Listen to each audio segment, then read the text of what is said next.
एक सर्द और खामोश रात थी। एक छोटी सी मस्जिद के बाहर सीढ़ियों पर एक गरीब आदमी अयान अकेला बैठा था। उसके कपड़े फटे हुए थे, जिस्म थका हुआ था और दिल बादलों से भी ज़्यादा बोझिल महसूस हो रहा था। आहिस्ता आहिस्ता बारिश शुरू हो गई। अयान ने आसमान की तरफ देखा। आंसू उसकी आंखों से बहकर बारिश के कतरों में मिल गए।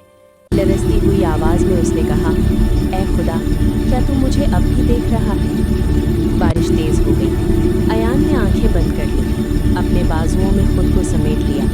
उसे यूँ महसूस हो रहा था जैसे उसकी दुआएं भी इस तूफान में गुम हो गईं। वो खुद को भूला हुआ, तन्हा और बेबस महसूस कर रहा था।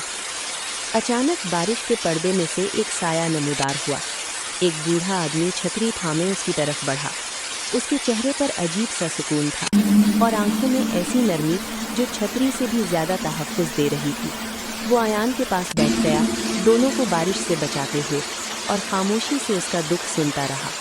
बूढ़े आदमी ने पहले कुछ नहीं कहा, फिर नरमी से उसने अयान के कांपते हुए हाथों में एक गर्म रोटी रख दी और आहिस्ता से कहा, खुदा अपने बंदों को कभी नहीं भूलता। अयान कुछ कह पाता इससे पहले ही वो बूढ़ा आदमी खड़ा हुआ और बारिश में चलता हुआ दूर हो गया।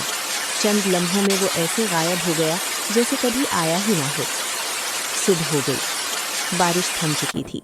सूरज की रोशनी मस्जिद की दीवारों पर पड़ रही थी।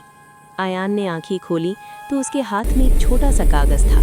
दिल तेज़ तेज़ धड़कने लगा जब उसने पढ़ा, जब तुमने समझा कि कोई तुम्हारे साथ नहीं, तब मैं तुम्हारे साथ था। मैंने अपनी मोहब्बत इंसानी हाथों के ज़रिए भेजी। अब अयान की आंखों से आंसू बह रहे थे, मगर ये आंसू दुख के नहीं, समझ और शुक्रगुजारी के थे। उस दिन के बाद अयान की ज़िंदगी बदल गई। वो जब भी किसी भूखे, टूटे हुए या तन्हा इंसान को देखता, उसकी मदद करता, चाहे उसके पास खुद कितना ही कम क्यों ना हो। अब वो सच जान चुका था, खुदा की मोहब्बत हमेशा आसमान से नहीं उतरती, कभी कभी वो बारिश में चलती हुई आती है, इंसानी हाथों, नर्म लफ्ज़ों